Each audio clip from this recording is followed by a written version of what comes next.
Bismillahirrahmanirrahim. New Oxford Modern English, 3rd edition, Book 4. Today we discuss the exercise Leisure poem जो हमने discuss की थी उसकी आज हम एक्सरसाइज करेंगे. अंडरस्टैंडिंग द पोएम को हमने किस हद तक अंडरस्टैंड किया है. Answer the following questions. दर्ज सेल्स वालों के जवाब दें. एक क्वेश्चन है what is the meaning of the word leisure. Look it up in a dictionary. Leisure means, answer है leisure means a time to rest and extra from work, यानी कि फुर्सत के लम्हात या एक्स्ट्रा टाइम. क्वेश्चन बी है what do you think the following phrases means.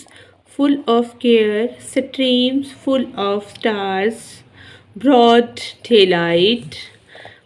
Full of care, having work and responsibilities, troubled, worried. Streams full of stars, reflected light sparkling on the surface of moving water. Broad daylight. During the day when things can easily be seen, दिन के दौरान जब चीज़ें आसानी से देखी जा सकती हों. क्वेश्चन सी है which stanza do you think is the most important. आपके ख्याल में कौन सा स्टेंजा जो है वो मोस्ट इम्पॉर्टेंट है, बहुत ज़रूरी है. The last stanza is the most important because it highlights the exact pathetic situation of our life. इसमें बिल्कुल हमारी ज़िंदगी की जो सिचुएशन है, रूटीन लाइफ है, वो डिस्कस की गई है. Our life is indeed a poor life because it is full of worries and troubles and have no time to relax, enjoy and appreciate the beauties of nature around us. We always run to fulfill our materialistic desires and have no space in our mind. हम हमेशा अपनी मादी ख्वाहिशात के पीछे भागते रहते हैं और नेचर पर तवज्जो देने का टाइम ही हमारे पास नहीं होता. क्वेश्चन डी है which stanza do you think why. Question D है ये लाइक है. इसका आंसर है the first stanza is the best because it gives us a self-realization that we are living a life which has no meaning. It is full of worries and honestly we have no time to stand and look at the beauties of nature and enjoy them at our own will. Question E है यानी कि हमें अपनी on will जो अपनी ख्वाहिशात हैं वो कभी डिस्कस करने का या उनके मुताबिक अपनी लाइफ गुजारने का वक्त ही नहीं मिलता. क्वेश्चन ई है in the fifth stanza beauty is mentioned with a capital B. Beauty ऐसे लिखा गया है is treated like a person. What does beauty do like a person? इसका आंसर है beauty gives a beautiful glance. खूबसूरती जो है वो एक खूबसूरत नसर देती है. Dance rhythmically with her enchanting feet and smile that begins from her eyes and spreads to her lips. यानी कि वो मुस्कुराहट जो उसकी आंखों से शुरू होती है उसके होठों पर फैल जाती है. सेकंड पॉइंट है इसका answer the questions about these lines from the poem. No time to wait till her mouth can Enriched at smile her eyes begin. एक क्वेश्चन है who or what is her in these lines. In the above extract line, beauty is referred to as her. In these lines, beauty has been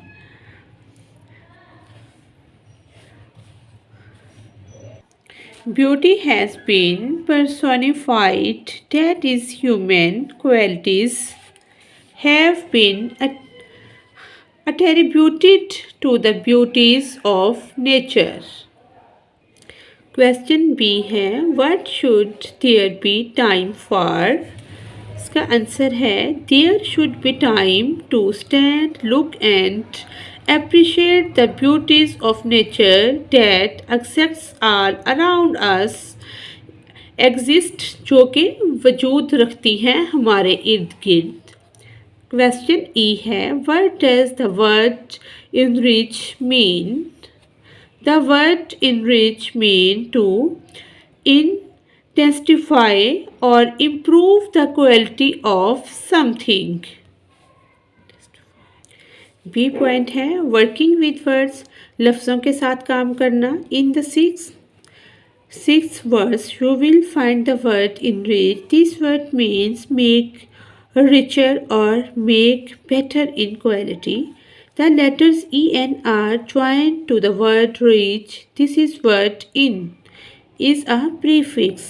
There are many prefixes used in English. Do you know that these prefixes stand for enrich, enable, to causes to be, जैसे unlikely, unsuitable, unable, not जैसे ना काबिल, नामुनासिब, नापसंदीदा. इसी तरह इन से incorrect, inability, inaccurate, dissatisfied, disappear यानी कि absence of.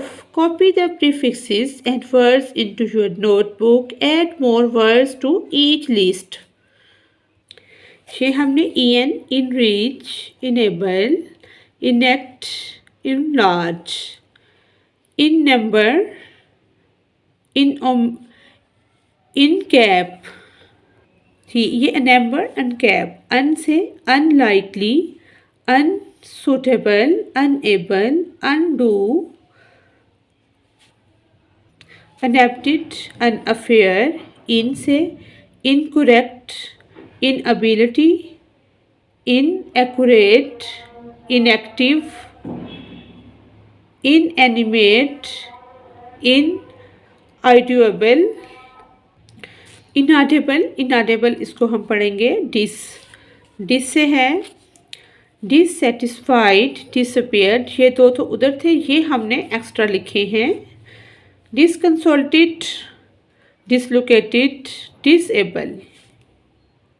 Third point है हमारा look at these clues. You will have to think of the correct word and then write down the first letter of the word. This makes the answer. If fly in it aeroplane, ants, it comes after the day यानी कि दिन के बाद क्या आता है रात, night. Most people have 10 of these toes. जैसे ज़्यादातर लोगों की 10 उंगलियां होती हैं तो ये आएगा टोज. 4 10s 40. A citizen of Italy, इसको क्या कहेंगे अटिलियन. थर्ड है a title of the poem you have just read, leisure. Leisure भी इसको पढ़ते हैं. Not a few, lots, many. An examination test. Not the left, the opposite, right. Liquid for writing यानी कि लिखाई के लिए जो लिक्विड होता है वो क्या होती है ink. Larger than a town, कस्बे से जो बड़ा होता है वो क्या है शहर. Married to a queen यानी कि मलका से जो शादी करता है वो क्या है king. Learning about language. C point है हमारा ज़ुबान के मुतल्लिक सीखना. Subjects and objects. Do you remember what you have learn about subjects and objects. हम सब्जेक्ट और ऑब्जेक्ट का दोबारा कॉन्सेप्ट देंगे बच्चों को। Underline the subject in the following sentences. Subject को हमने अंडरलाइन करना है। द गर्ल क्या है, ये सब्जेक्ट है। द गर्ल्स, द बॉय ये भी सब्जेक्ट है। The tall girl and the short boy ये सब्जेक्ट है। These old man, two young girls ये सब्जेक्ट है। द मैन, इसको हमने अंडरलाइन कर दिया है। नेक्स्ट है direct and indirect objects. Look at the following sentence. In the sentences, the book is called. Attract and to you is called an indirect object. जैसे ये उन्होंने एग्जाम्पल दी है। I gave the book to you. To you क्या है, indirect है। और book क्या है, the book वो है direct object। डायरेक्ट ऑब्जेक्ट और इनडायरेक्ट ऑब्जेक्ट को हमने आइडेंटिफाई करना है। बुक है डायरेक्ट ऑब्जेक्ट, यू क्या है इनडायरेक्ट ऑब्जेक्ट। नेक्स्ट सेंटेंस है we can write the sentence in another way. हम इसको दूसरे तरीके से भी लिख सकते हैं। I give you the book, note that to is omitted. जैसे हमने करना क्या है इसका, हमने इसे underline the direct object and circle the indirect object. जो डायरेक्ट ऑब्जेक्ट हैं उनको हमने क्या करना है, अंडरलाइन करना है। और जो इनडायरेक्ट ऑब्जेक्ट हैं उनको हमने करना है सर्कल। जैसे she brought me a book. Me क्या है, ये है direct object. Underline the direct object. Underline ये इनडायरेक्ट ऑब्जेक्ट है मी। और केक क्या है, ये है डायरेक्ट ऑब्जेक्ट। इसी तरह से फूड क्या है, ये डायरेक्ट ऑब्जेक्ट, ये अंडरलाइन हमने किया है, ये है डायरेक्ट ऑब्जेक्ट। और ये सर्कल किया है टू द ट्रैवलर, ये है इनडायरेक्ट ऑब्जेक्ट। इसी तरह से ये है डायरेक्ट ऑब्जेक्ट, इसको हमने अंडरलाइन किया है और ये सर्कल किया है, ये इनडायरेक्ट है। जिसको हमने सर्कल किया है वो इनडायरेक्ट है। जैसे इसको सर्कल किया है ये इनडायरेक्ट है। और ये वीडियो जो है ये डायरेक्ट ऑब्जेक्ट है। यूजिंग टू का इस्तेमाल। Change the following sentences and put in the word to. E sentence है I gave him the book. I gave the book to him, यानी कि इसमें हमने इसको डायरेक्ट ऑब्जेक्ट में कर दिया है और टू का यूज़ भी हो गया। I sent my uncle a letter. I sent a letter to my uncle. I lent her my pen. I lent my pen to her. They showed us the lake. They showed the lake to us. Next point है हमारा listening and speaking, सुनना और बोलना। Think about 4 actions that you can perform and describe. आपने 4 action से मुतल्लिक सोचना है जिसको आप परफॉर्म भी कर सकें और डिस्क्राइब भी कर सकें। Example, stand on 1 leg, scratch your head, यानी कि आपने सीधे खड़े होना है और सर को खुजाना है। When you thought a action, आपका कोई एक्शन माइंड में आएगा, you are going to perform, आप उसको करके दिखाएंगे। Note them down so that you don't forget, और आपने उसको लिख लेना ताकि आप उसको भूलें ना। Take turn to perform the 4 action and describe them to the others in class. आपने वो एक्शन परफॉर्म करने हैं और क्लास में बयान करने हैं। You must introduce each action in turn in the following way, first I, then I, after that, following that I, lastly I. यानी कि पहले मैंने ये सोचा, फिर ये किया, उसके बाद ये हुआ। इस तरह से आपने ये वाले एक्शन करके दिखाने हैं क्लास में। कंपोजिशन, तहरीर, write a paragraph about what you think the poet is trying to tell us. एक पैराग्राफ लिखना है आपने जिसमें आपने सोचना है कि पोएट हमें क्या बताने की कोशिश कर रहा है। Do you agree with the poet, क्या आप पोएट से एग्री करते हैं। जो ये पैराग्राफ हमने राइट किया है, आइए इसको देखते हैं। The poet is trying to tell us, poet हमें बताने की कोशिश करता है that we should have more time to enjoy life's little pleasures. We should never be in so much a hurry that little beauties of life pass us by. Little things like these makes our life richer and more satisfying.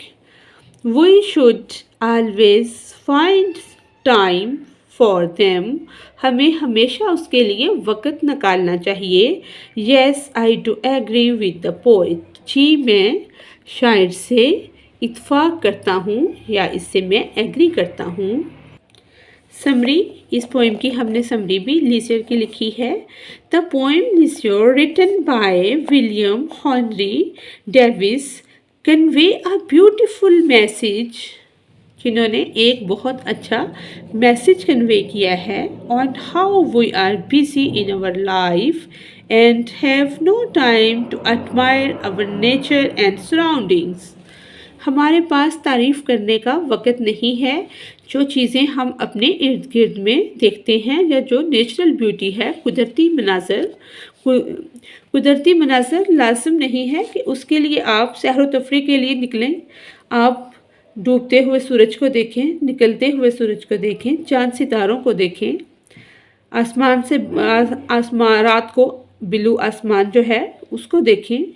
तो हर चीज़ में अल्लाह की कुदरत के नज़ारे पाए जाते हैं. In this poem he has criticized human, उसने इंसानों को तनकीद का निशाना बनाया है on the fact that we are like a machine, कि इंसान क्या है, वो एक मशीन बन चुके हैं, like a machine, and run every day, जो कि हर दिन भागते हैं, without noticing the little detail about our surroundings. We are so busy in our lives that we cannot spare a moment to admire the nature. यानी कि हम इस कदर बिज़ी हैं कि फितरत की तारीफ़ करने के लिए हमारे पास एक लम्हा भी नहीं है. एंड इट्स ब्यूटी, और उसकी खूबसूरती. The poet is telling us about our hectic life. We have no time to admire the nature around us. Even we cannot spare a few moments to stand under the branches of green trees and enjoy the beautiful and restful shades of the tree. We are always in hurry, have no leisure time to look at the beauty spared around us. Means miserable life brings him nothing but sadness and worries. यानी कि हमारी ज़िंदगी इतनी तकलीफ़ देह है जो कि मिसरेबल है और उसमें कुछ भी नहीं है, उदासी और फ़िक्रों के और गमों के सिवा उसमें कुछ भी नहीं है. बहुत अच्छी पोएम है, पढ़ा के बहुत मज़ा आएगा सबको. इसी के साथ ही हमारी आज की एक्सरसाइज कंप्लीट होती है. Thanks for watching us.